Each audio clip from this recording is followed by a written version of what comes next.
The lights are going out across Iran, not figuratively, literally. The southern provinces are dark, the western regions are dark. Khuzestan, Kerman, and the corridor around Bandar Abbas have gone black. And the moment that most perfectly captures what is happening to the Islamic Republic right now did not come from a CENTCOM press release, or a satellite image of a burning port facility, or footage of an IRGC patrol boat going under. It came from Iranian state television in the middle of a World Cup broadcast, when the power cut mid-transmission and one of the presenters, filling dead air in the dark, said something that the regime's propaganda apparatus cannot walk back. Oh, the lights went off. We criticized them again. They've done it again. That joke, delivered live on the regime's own broadcast infrastructure, is the most honest thing Iranian state media has said since this war began. Because the lights went off, the Americans did it, and the IRGC had no idea it was coming. But that is not even the most alarming development in the last 48 hours. The lights going dark across southern and western Iran are a symptom.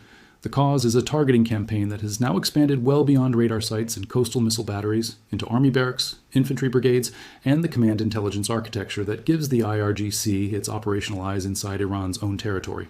And while that campaign has been executing, a faction inside the regime has apparently concluded that the correct response to being systematically dismantled from the air is to propose an invasion of Kuwait and Bahrain. Read that again, because it is not satire.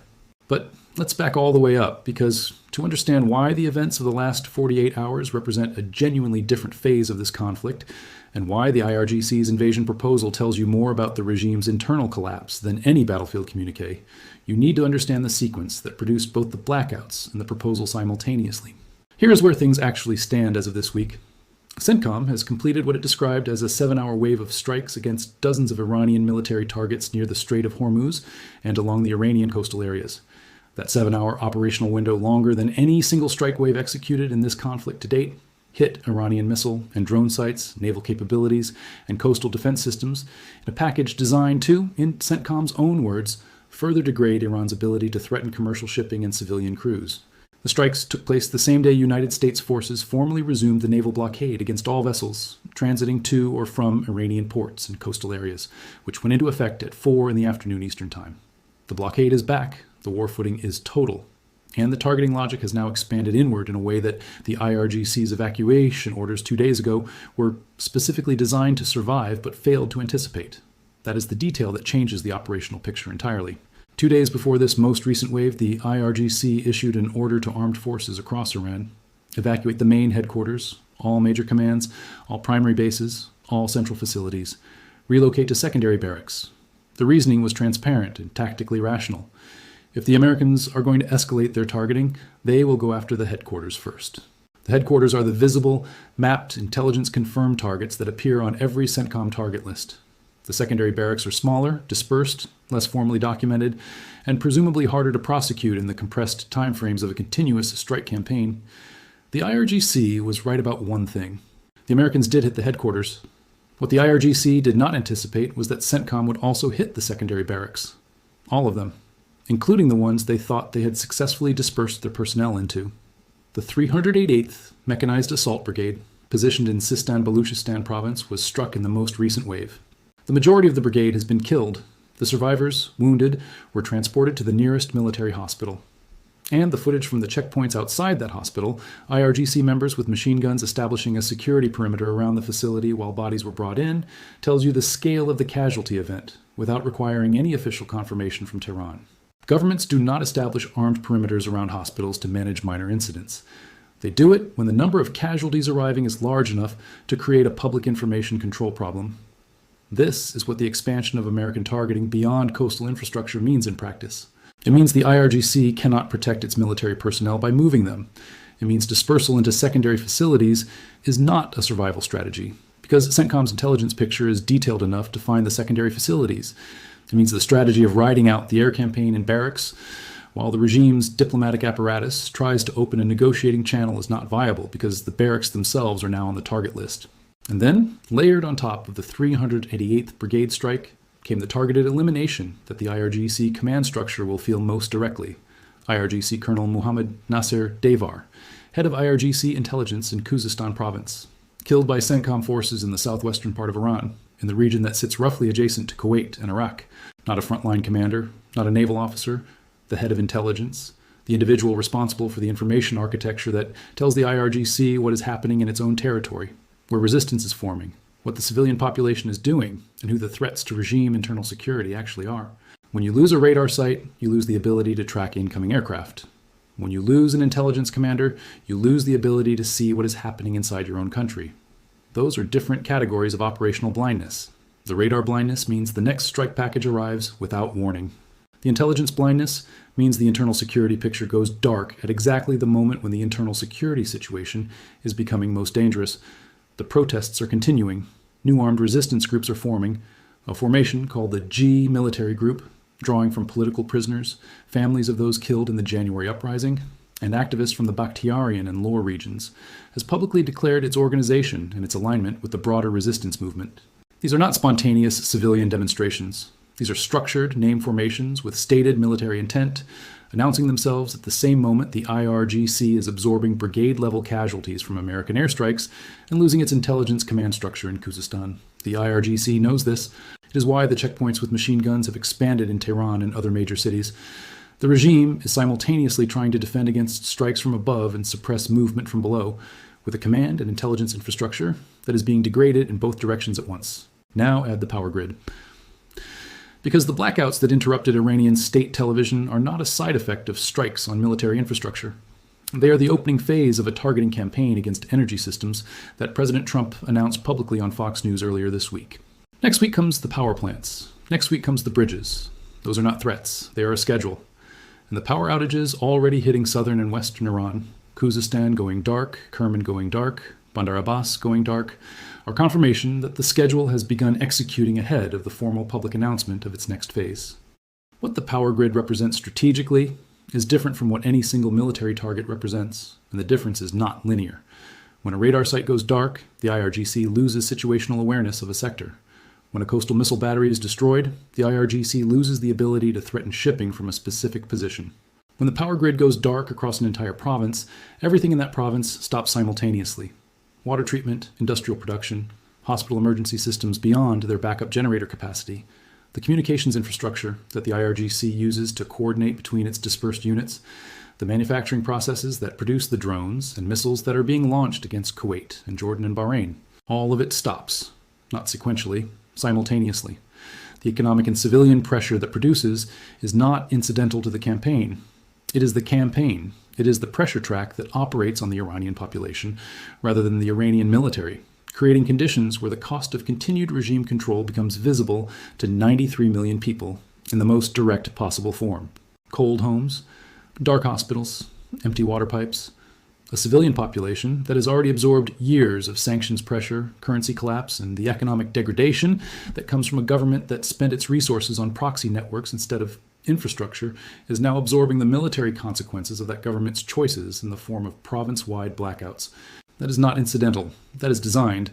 And into this environment, where army brigades are being wiped out, intelligence commanders are being killed, power grids are going dark, and an internal resistance movement is organizing with increasing formality, a senior figure in the Iranian parliament has offered the regime's strategic response. His name is Manouchehr Mottaki, former foreign minister, current senior parliamentarian, and his proposal to the IRGC is this: launch a ground invasion of Kuwait and Bahrain, overrun American military bases in both countries, and capture exactly 100 American soldiers as hostages. 100, not 90, not 150, 100.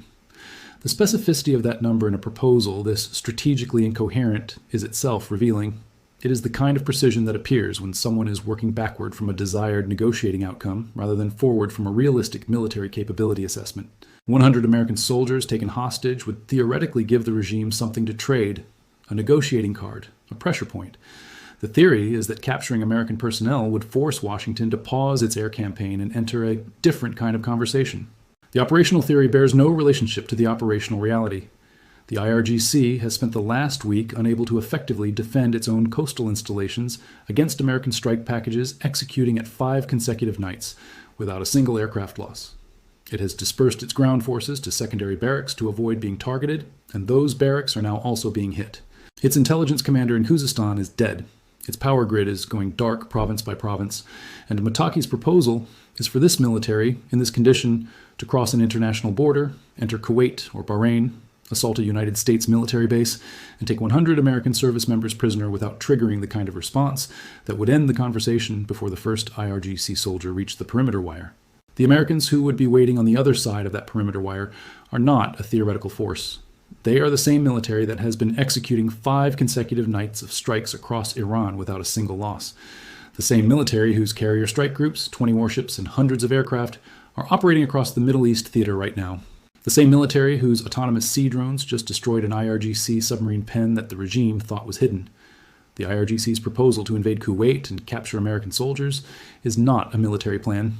It is a symptom of a command structure that has run out of realistic options and is generating proposals because the alternative is acknowledging that no realistic options remain. The fact that they have not attacked Israel is the clearest indicator of where the regime's actual threat assessment stands. The elimination of Israel has been a stated founding objective of the Islamic Republic since 1979. It is woven into the ideological fabric of the regime.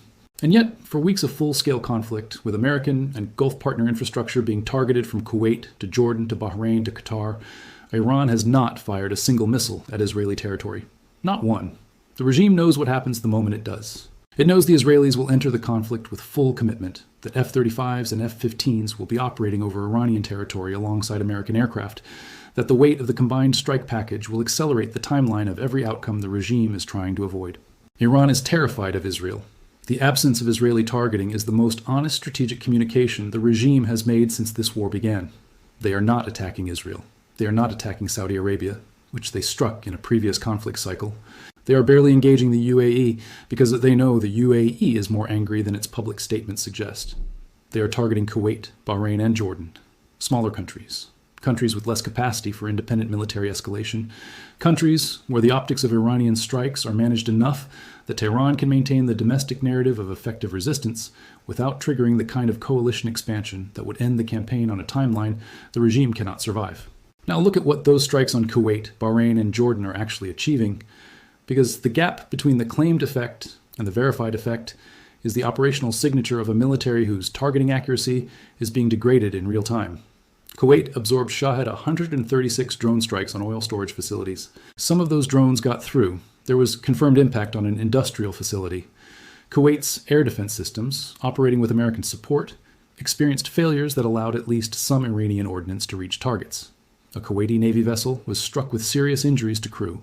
A warehouse sustained a drone impact. These are real, and they are not nothing. But they are not the devastating anti-American military strikes that IRGC state media is presenting them as. They are the results of a swarm drone campaign against a small country that lacks the air defense density of a major American ally, generating civilian and economic impact while failing to achieve the military objectives the regime is claiming. Bahrain absorbed a larger ballistic missile salvo. The Patriot air defense systems activated with American support. The vast majority of the inbound missiles were intercepted. Debris fell. There was no confirmed major military damage to infrastructure in Bahrain from the most recent exchange. The fireworks-like footage of interceptors engaging inbound missiles is dramatic, but its meaning is the opposite of what Iranian state media presents it as. Every intercepted missile is a confirmation that the air defense system worked. Every intercepted missile is a piece of inventory that Iran expended without achieving effect. Jordan absorbed 4 ballistic missiles against King Faisal Air Base. All 4 were intercepted by Patriot systems. There were impacts from debris. There may have been minor damage from falling fragments. There were no confirmed casualties from the actual warheads. The missiles were launched. The interceptors went up. The missiles were killed. 4 times. In sequence. And Iran's state media is presenting this as evidence of operational success. The pattern across all 3 countries is identical. Iran launches. Iran claims devastating results.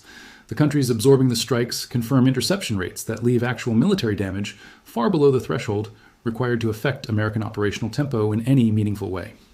And CENTCOM has confirmed 0 aircraft losses and 0 operational pauses across 5 consecutive nights of strikes executing simultaneously. The asymmetry of that exchange ratio is not sustainable from the Iranian side. Then there's the ship in the water. A Turkish-owned bulk carrier partially sank just off the Iranian coast near Bandar Abbas, breaking apart in the strait. The circumstances are specific and significant. The vessel was not struck by a missile. It was not hit by a drone. The most likely explanation, consistent with the available evidence and the known IRGC deployment of sea mines in the strait, is that the vessel struck one of the mines laid by the IRGC itself. An international commercial ship, not an American naval vessel, not a military asset, but a commercial bulk carrier registered to Turkey, one of the more complicated NATO members in terms of its relationship to this conflict, destroyed by Iranian mine warfare operations that were supposedly designed to target American and Western shipping. Turkey is not a country the regime can afford to antagonize at this stage. The diplomatic space the Islamic Republic still occupies is narrow and getting narrower. Gulf states are hosting American forces. Iraq is under American pressure to expel IRGC-aligned proxy militias before the end of the year. The Iraqi Prime Minister has been at the White House and has stated explicitly that proxy forces have a deadline to disarm. The external network of the IRGC, the octopus of proxy relationships that has extended Iranian influence across Lebanon, Syria, Iraq, Yemen, and Gaza for 4 decades, is being systematically severed. Hezbollah degraded. Syrian territory under new management. Iraqi militias facing an expulsion deadline from their own government. The Houthis under sustained pressure, each arm of the octopus being cut simultaneously. When the proxy network is gone, the regime in Tehran is isolated in a way it has never been since 1979. And Chabahar is getting hit again. A second round of strikes against the southeastern port near the Pakistani border has now destroyed a second control tower, the Shahid Kalantari port facility. Iran's Deepwater Backdoor, the facility that let the regime bypass the strait entirely and maintain some connection to global trade, is being systematically dismantled across multiple strike waves. With the first control tower already confirmed, destroyed, and marine piers already damaged, the addition of a second control tower to the destroyed list means that Chabahar's operational capability as a functioning international port is now compromised at a fundamental infrastructure level. Repair crews cannot fix a control tower in hours. The Chabahar bypass that the regime has been using to tell its own population the blockade is survivable is no longer available in the form it was 24 hours ago. Now understand the internal pressure that all of this is generating, because the power outages, the brigade casualties, the intelligence commander killing, and the Chabahar strikes are all landing simultaneously on an Iranian population that was already at the edge of tolerance before the first American strike of this conflict. The checkpoints in Tehran with IRGC members reloading machine guns are not precautionary. They are reactive. The regime placed those checkpoints there because it knows what the population is capable of when the conditions are right. 50,000 people were killed in the uprisings of January by official estimates that are almost certainly conservative. The regime's response to that uprising was machine guns and mass arrests. The survivors remember. And they are watching the IRGC's military apparatus being degraded from the air while their own electricity goes out, while their own government deploys machine guns on their own streets to prevent them from acting on what they are watching. The G military group's declaration is the first publicly announced formation of what may become a much larger organized resistance structure. Former political prisoners, families of massacre victims, regional activists from Bakhtiarian and lower communities who have historically maintained a degree of cultural and political independence from the Tehran center. These are not college students taking photographs at demonstrations. These are people who have already been inside the regime's prison system, who have already lost family members to state violence, and who are now announcing in formal declaration language that they have formed a military organization aligned with the revolutionary resistance. The timing of that announcement, landing during the same week that CENTCOM is wiping out an entire mechanized brigade and killing intelligence commanders, is not accidental. They are watching the external pressure and calibrating their own activity to the moment when the regime is most stretched. The arms pipeline remains the limiting factor. The attempt to channel weapons to Kurdish resistance groups in Iraq produced the result that anyone with regional knowledge could have predicted. The weapons were retained by the Kurds for their own purposes, rather than passed through to Iranian resistance fighters. The quantities of weapons now inside Iran are real but insufficient for the scale of organized resistance that would be required to constitute a genuine military pressure on the regime's internal control infrastructure. This is not a civil war in the making, not yet, but it is the beginning of an organizational structure that, if given time and resupply, could develop into one. Which brings us to the diplomatic dimension of the current moment, because even as the G military group is announcing its formation and CENTCOM is hitting army barracks and intelligence commanders, someone inside the Iranian leadership has concluded that the current trajectory is unsustainable. The Speaker of the Iranian Parliament, Ghalibaf, has now publicly indicated readiness to re-enter negotiations with the United States. This is the same political figure who, days ago, was one of the voices associated with the repudiation of the Memorandum of Understanding and the resumption of commercial ship attacks. The pivot is real, it is rapid, and the language in which it was delivered tells you everything about the internal political dynamics it is navigating. Negotiation is not the same as compromise. That framing was not accidental, and it was not directed at the American side. It was directed at the IRGC hardliners who view any negotiation with Washington as institutional betrayal. Ghalibaf is signaling readiness to talk, while simultaneously telling the IRGC's most militant factions that talking does not mean conceding. He is threading an impossibly narrow needle. The needle exists because the regime cannot survive the current trajectory without a pause. It cannot survive a pause that the IRGC factions read as surrender, and it cannot reach an agreement that the people actually running operations in the Strait of Hormuz will honor, because those people are not the ones whose signals Ghalibaf is sending. This is the structural problem at the center of every diplomatic initiative in this conflict. The gap between the Iranian officials who can reach a negotiating table and the Iranian officials who control the trigger is not procedural. It is institutional. The IRGC's senior commanders in the south, the men running the strait, the men who ordered those 7 commercial ships attacked in 7 days and killed a dozen civilian mariners while calling it maritime guidance, are not subordinate to the parliamentary speaker. They are not accountable to the foreign ministry. They answer to a chain of command that runs directly to the supreme leader's office through the IRGC's own institutional hierarchy, and within that hierarchy, negotiation with America is coded as weakness in a way that cannot be easily changed by a signal from Ghalibaf. Every time Iran comes back to the negotiating table from a position of military pressure, it concedes more than it did the previous time. The regime's own hardline base understands this. They have watched it happen. And they are increasingly vocal about their view that the negotiators are the ones losing this war, not the fighters. That internal tension does not resolve itself cleanly. It produces the pattern we have been watching for months. Diplomatic signal, ceasefire, IRGC resumption of operations. American response, escalation, repeat. Each cycle leaving the IRGC in a worse position than the last, with fewer assets, less infrastructure, a more degraded air defense network, and a domestic population that is watching each cycle's costs land on them rather than on the regime that chose the cycle. Now run the 3 simultaneous pressure tracks at work in the current moment, because the convergence is the point, and each track reinforces the others in ways that no single track could achieve alone. The military track is the most visible. 7-hour strike waves, brigade-level casualties, intelligence commanders eliminated. The 388th Mechanized Assault Brigade wiped out in Sistan-Baluchistan. Naval installations continuing to absorb precision munitions. Coastal defense systems being removed from the operational inventory at a pace that Iran's reconstitution capability cannot match under blockade conditions. CENTCOM is not pausing between waves to assess results. The campaign is operating continuously, and the results of each wave are feeding directly into the targeting priorities of the next one.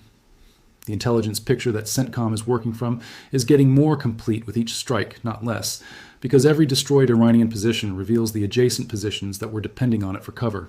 The economic and energy track is the one that the Iranian population is feeling most directly. Provinces going dark, power cuts interrupting state television during the World Cup, water treatment systems losing grid power, industrial facilities shutting down. The regime was already managing electricity rationing and water shortages before this conflict began. The power plant strikes that Trump has publicly scheduled for next week are going to land on infrastructure that was already compromised in provinces that were already experiencing shortages, serving a population that was already expressing its exhaustion with the regime's priorities at enormous personal cost during the January uprising. The economic track does not just impose hardship, it removes the regime's ability to tell its population that the war is manageable. The internal political track is the newest and potentially the most consequential over the medium term. New resistance formations announcing themselves publicly. IRGC checkpoints expanding in major cities as the regime tries to maintain internal control while its external military posture is being degraded. A population that watched 50,000 of its members killed by the regime in January now watching the same regime fail to intercept ballistic missiles over Kuwait, while its own army brigades are being wiped out in the south. The intelligence commander in Khuzestan, who would have been tracking resistance activity, coordinating the regime's internal security response, feeding targeting information to the IRGC's internal repression apparatus, is dead. The regime's ability to see its own internal threat landscape in Khuzestan has just been degraded at the same moment the internal threat landscape is becoming more complex. There is one more dimension of the current situation that requires direct attention, because it involves a country that has been notably absent from this conflict, and whose absence is itself a strategic statement. Israel has not entered this war. Not a single Israeli airstrike against Iranian territory. Not a single Israeli F-35 over Iranian airspace alongside American aircraft. Iran, for its part, has not attacked Israeli territory. Not one missile, not one drone. The mutual restraint between the two countries that have been describing each other as existential enemies for 47 years is not accidental, and it is not the result of diplomatic sensitivity. It is the result of each side calculating what the other's entry would mean for the conflict's trajectory. Iran knows that the moment it strikes Israel, the Israelis enter with everything they have. And the Israelis, for now, have been told to stay back by an American chain of command that does not want coalition expansion complicating the operational picture in ways that affect the current campaign's focus. What changes that calculation is the question that the next few days will begin to answer.